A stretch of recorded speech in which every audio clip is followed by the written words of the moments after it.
मेरे प्यारे देशवासियों, मैं आपको एक ऑडियो सुनाता हूं। हेलो। सर नमस्ते सर। नमस्ते। सर बोलिए सर। देखिए, ये जो आपने एफआईआर नंबर मुझे सेंड किया है, इस नंबर के खिलाफ 17 कंप्लेंट्स हमारे पास। आप ये नंबर यूज कर रहे हैं? मैंने नहीं यूज करता हूँ सर। अभी कहाँ से बात कर रहे हो? Sir Karnataka sir. वो घर में हूँ सर। ओके, इसके लिए आप अपनी स्टेट में रिकॉर्ड करवाइए ताकि ये नंबर ब्लॉक कर दिया जाए, फ्यूचर में आपको कोई प्रॉब्लम ना हो। Okay, yes sir. अभी मैं आपको कनेक्ट कर रहा हूँ, ये आपका इन्वेस्टिगेशन ऑफिसर है। आप अपनी स्टेट में रिकॉर्ड करवाइए ताकि ये नंबर ब्लॉक कर दिया जाए। Okay, yes sir yes sir yes sir. अब बताइएगा मैं किसके साथ बात कर रहा हूँ। अपना आधार कार्ड मुझे शो कीजिएगा वेरीफाई करने के लिए, बताइएगा। सर मेरे पास अभी नहीं है sir Aadhaar card sir, please sir. Phone आपके फोन में है? नहीं सर। फोन में आधार कार्ड की पिक्चर नहीं है आपके पास? नहीं है सर। नंबर याद है आपको? सर नहीं है सर, नंबर भी याद नहीं है सर। हमने सिर्फ वेरीफाई करना है। ओके, वेरीफाई करने के लिए नहीं सर। आप डरिए ना, डरिए ना। अगर आपने कुछ नहीं किया तो आप डरिए ना। हाँ सर हाँ सर। अगर आपके पास आधार कार्ड है तो मुझे दिखा दीजिए वेरीफाई करने के नहीं लिए। सर नहीं सर, मैं गांव को आया था सर, घर में है सर। Okay, coming. जय हिंद। इस व्यक्ति के वन साइड वीडियो का रिकॉर्ड करो as per the protocol. Okay, ये ऑडियो सिर्फ जानकारी के लिए नहीं, ये कोई मनोरंजन वाला ऑडियो नहीं है। एक गहरी चिंता को लेकर के ऑडियो आया है। आपने अभी जो बातचीत सुनी, वो डिजिटल अरेस्ट के फरेब की है। ये बातचीत एक पीड़ित और फ्रॉड करने वाले के बीच हुई है। डिजिटल अरेस्ट के फ्रॉड में फोन करने वाले कभी पुलिस, कभी सीबीआई, कभी नारकोटिक्स, कभी आरबीआई, ऐसे भांति भांति के लेबल लगाकर बनावटी अधिकारी बनकर बात करते हैं और बड़े कॉन्फिडेंस के साथ करते हैं।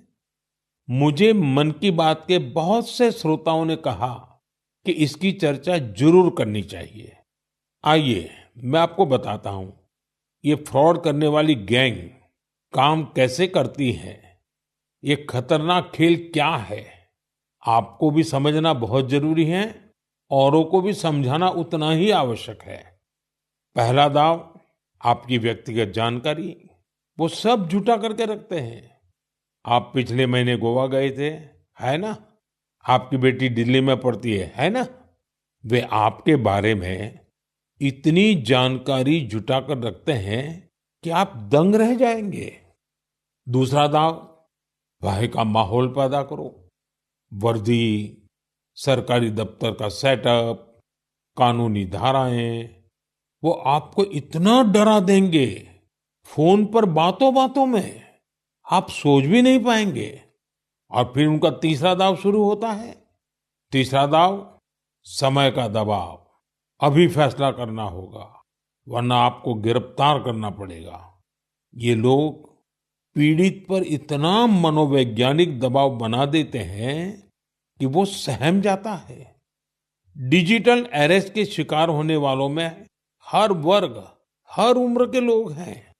लोगों ने डर की वजह से अपनी मेहनत से कमाए हुए लाखों रुपए गंवा दिए हैं। कभी भी आपको इस तरह का कोई कॉल आए तो आपको डरना नहीं है। आपको पता होना चाहिए, कोई भी जांच एजेंसी फोन कॉल या वीडियो कॉल पर इस तरह पूछताछ कभी भी नहीं करती। मैं आपको डिजिटल सुरक्षा के 3 चरण बताता हूं। ये 3 चरण है: रुको, सोचो, एक्शन लो। कॉल आते ही रुको, घबराए नहीं, शांत रहे, जल्दबाजी में कोई कदम न उठाएं, किसी को अपनी व्यक्तिगत जानकारी न दें। संभव हो तो स्क्रीनशॉट लें और रिकॉर्डिंग जरूर करें। इसके बाद आता है दूसरा चरण। पहला चरण था रुको, दूसरा चरण है सोचो।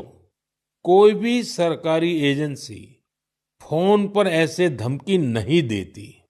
न ही वीडियो कॉल पर पूछताछ करती है, न ही ऐसे पैसा की मांग करती है। अगर डर लगे तो समझिए कुछ गड़बड़ है। और पहला चरण, दूसरा चरण और अब मैं कहता हूं तीसरा चरण। पहले चरण में मैंने कहा रुको, दूसरे चरण में मैंने कहा सोचो, और तीसरा चरण कहता हूं एक्शन लो। राष्ट्रीय साइबर हेल्पलाइन 1930 डायल करें, cybercrime.gov.in पर रिपोर्ट करें, परिवार और पुलिस को सूचित करें, सबूत सुरक्षित रखें। रुको, बाद में सोचो और फिर एक्शन लो। ये 3 चरण आपकी डिजिटल सुरक्षा का रक्षक बनेंगे। साथियों, मैं फिर कहूंगा, डिजिटल अरेस्ट जैसी कोई व्यवस्था कानून में नहीं है। ये सिर्फ फ्रॉड है, फरेब है, झूठ है, बदमाशों का गिरोह है। और जो लोग ऐसा कर रहे हैं वो समाज के दुश्मन है। डिजिटल अरेस्ट के नाम पर जो फरेब चल रहा है उससे निपटने के लिए तमाम जांच एजेंसियां राज्य सरकारों के साथ मिलकर काम कर रही है। इन एजेंसियों में तालमेल बनाने के लिए नेशनल साइबर कोऑर्डिनेशन सेंटर की स्थापना की गई है। एजेंसियों की तरफ से ऐसे फ्रॉड करने वाली हजारों वीडियो कॉलिंग आईडी को ब्लॉक किया गया है।